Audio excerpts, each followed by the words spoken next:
Hola a todos, muy buenas. Somos los Chismolóficos. Bienvenidos a un episodio más. Vamos a tratar la transición del mito al logos, un tema muy interesante dentro de la filosofía y la teoría del conocimiento. Desde la transición, desde la explicación divina hasta la razón y la lógica. Yo soy su servidor, Ricardo Cruz. Yo, Raimundo Hernández. Yo, Arlet Gómez. Yo, Rosaura de las Piedras. Yo, Treviño Michelle. ¿Quién quiere comenzar con esta plática? Yo. Primero que nada, pongámonos en contexto de lo que es el mitos y lo que es el logos. Primero, el mitos entendemos que es esta época en la cual la gente le daba sentido a todo lo que le rodeaba, o las cosas tangibles o de origen natural, con explicaciones un poco más inclinadas hacia lo religioso, tomando en cuenta como el contexto de Grecia, de la antigua Grecia. Las personas tomaban como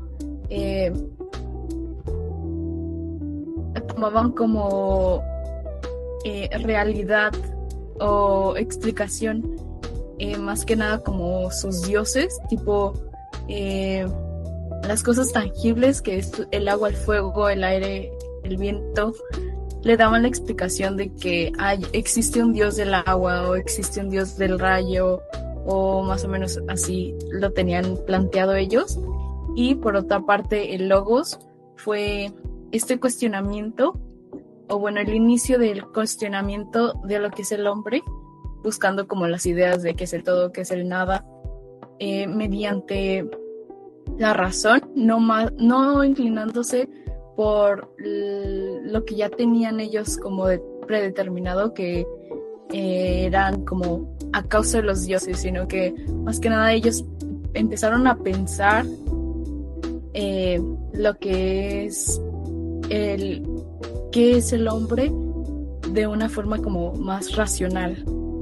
Sí, y aparte, como dice nuestra compañera Arlet, más que nada es como el mito, es como los relatos tradicionales, ¿no? Los que se contaban en generación y se creaban como estos, podría decirse de cierta manera en la actualidad, como chismes. Lo que la palabra logos trataba de decir es que no, todo es un pensamiento racional, todo tiene un porqué de la existencia, ¿no? Más que nada. Lo que mito se buscaba, o lo que se buscaba siempre, era buscar una explicación, si bien sencilla, algo con lo cual refugiarse, como en el caso de las deidades. Entonces, todo ese caos se buscaba poner alguien o un ser que respondiera a todo lo que tratábamos de entender.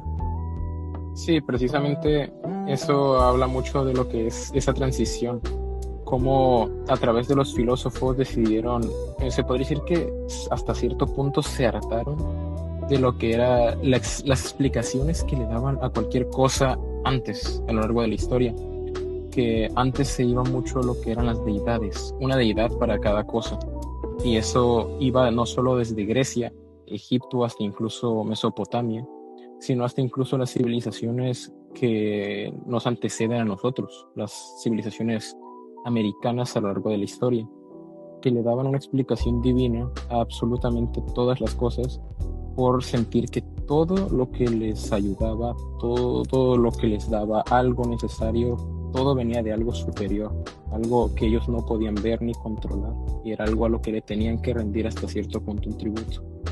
Por lo que esta transición fue un cambio radical en todo el conocimiento, un poco retomando hasta cierto punto lo que hemos hablado a lo largo de estos capítulos, que tratan de hacer una transición de lo que es el conocimiento antiguo, lo que antes se creía y lo que antes se pensaba, hasta lo actual, donde tratamos de razonar todo desde el método científico, un poco más racional y por supuesto utilizando más la lógica.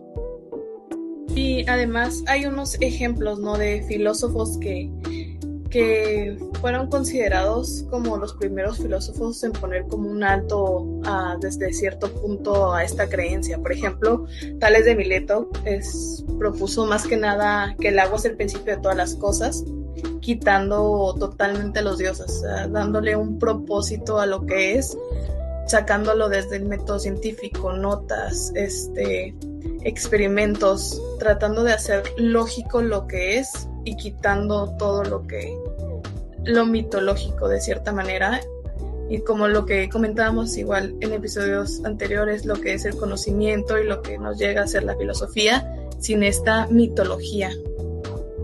También me gustaría agregar, retomando también el mismo punto que dijo Rosaura, es que Tales de Mileto, al ser uno de los grandes exponentes de lo que viene siendo logos, no quiere decir que porque él haya dicho que el agua es el todo, significa que no tuviesen creencia en los dioses, sino más que nada como que trataban de darle otra explicación más coherente a lo que les rodeaba, y siempre y cuando que no cuestionaran la existencia de los dioses, porque por lo mismo de que estaban en esa época, como que tenían ellos muy arraigado de que para ser griego tenían que creer en los dioses griegos, ¿no? Sí, precisamente es algo que principalmente se vio en Grecia, y más cuando se trató de dar una explicación al origen de la vida, el origen de todo, en el que Tales de Mileto, como ya lo mencionó Rosaura, creía que el agua era el todo, al igual que diversos filósofos también de Grecia. Tenían ciertos pensamientos arraigados más a su punto de vista más que el de Tales de Mileto.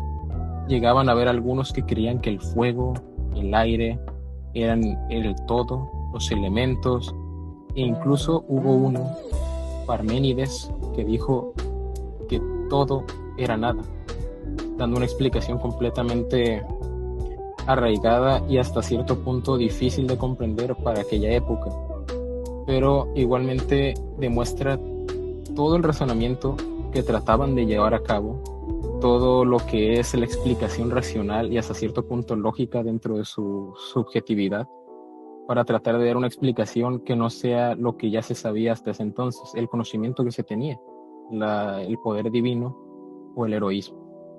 ¿Qué opinan Kiara y Michelle? Bueno, yo estoy totalmente de acuerdo. Se me hace muy interesante cómo con los dioses griegos se buscaba entender la razón de cada cosa, cada objeto, pues en sí se buscaba una explicación, porque no existía la ciencia como tal para dar explicaciones. Y es muy interesante cómo en eso de la mitología griega también se puede incluir cualquier otra civilización en sus inicios. Muchísimas religiones, tanto la cristiana, budismo, entre muchas otras, existieron, se crearon en base al porqué de las cosas, y eso explica, creo yo, mucho sobre el mitos, pero también el paso que dio hacia la razón, la lógica, el cómo realmente son las cosas. Bueno, algo que quería decir era que aunque antes se creía mucho en lo de mitos, aún en la actualidad se sigue pues creyendo todavía en eso, aunque ya tengan una explicación lógica. Aún muchas personas siguen creyendo en los mitos porque ya es algo como que se quedó del pasado hasta ahora. Y pues es muy interesante cómo todavía varias personas creen en algo, pues para ellos, ¿cómo se puede decir? Algo lógico, que una creencia, aunque ya tenga una respuesta lógica. Claro, y tomando los puntos, ¿no?, de Kiara y Michelle, más que nada eso de que en el pasado eran varios dioses para explicar varias cosas y ahorita nomás se centró en un dios, pero a la mano de un método científico que pone en prueba la fe y la lógica. Bueno, creo que aquí es algo que hemos visto que ir en contra de los mitos era algo peligroso para ellos. Por eso prevaleció mucho el politeísmo y la adoración a las deidades como una forma de explicación de lo que sucedía. Era la imposición de la religión en aquella época, y creo que era el control que se tenía a partir de ello. Y también buscaba la explicación de los fenómenos que ocurrían. Aquí los filósofos griegos buscaban ya una explicación más racional, viendo que en el desorden había o podía ser causado por un orden establecido que podría explicar que el agua, los rayos, las nubes. Entonces se fue más allá de la explicación sencilla, de la explicación del mito, a un pensamiento más racional y científico, al buscar una respuesta más clara, buscar el orden que generaba, el caos. Sí, exacto. Es curioso, como ya lo he mencionado y se ha hablado a lo largo del capítulo, que era muy atribuido toda la explicación acerca de todas las cosas a lo que son los dioses. Y aquel que iba en contra, como ya lo mencionó Raimundo, de todo lo que era los dioses, de los mitos, todo eso, era juzgado, era completamente cuestionado acerca del por qué no creía en aquellas creencias de aquellos entonces. Y en lo personal se me hace muy curioso entender hasta cierto punto lo que se podía llegar a creer en ese entonces. Un ejemplo muy claro y me gustaría tratar es el tema de el origen de los terremotos, que en la antigüedad, en la antigua Grecia, se tenía muy metido ese pensamiento, esa creencia, que Poseidón sacudía la tierra con su tridente. Ya en la actualidad, el logo, se podría decir, habla acerca de los terremotos como el movimiento natural de la corteza terrestre a causa de cualquier anormalidad, algo usado a través del razonamiento lógico y sobre todo afirmado a través del método científico. También hay que aclarar un poco que lo que es el mito, lo que es el logo, siempre ha tenido una razón de ser. Siempre ha habido lo que es el mito en la antigüedad y el logo en la actualidad a través de la explicación racional y lógica. Dentro de lo que cabe, se cree hasta la actualidad ya tener lo que es un significado lógico acerca de todas las cosas que se creían antes, pero siempre puede existir ese cuestionamiento acerca de qué es lo que todavía queda por explicar a través, como ya se ha mencionado en otros capítulos y en este. Siempre se siguen haciendo investigaciones, se siguen haciendo todo tipo de razonamiento lógico y racional, en el cual se busca todavía el significado de las cosas y sobre todo aclarando que este tema incluso puede todavía no tener un fin como tal y seguir estando incluso en la actualidad. Es un tema muy interesante, pero que hasta este punto aquí hemos llegado hasta el día de hoy y que sigan sintonizándonos para el siguiente capítulo. Muchas gracias.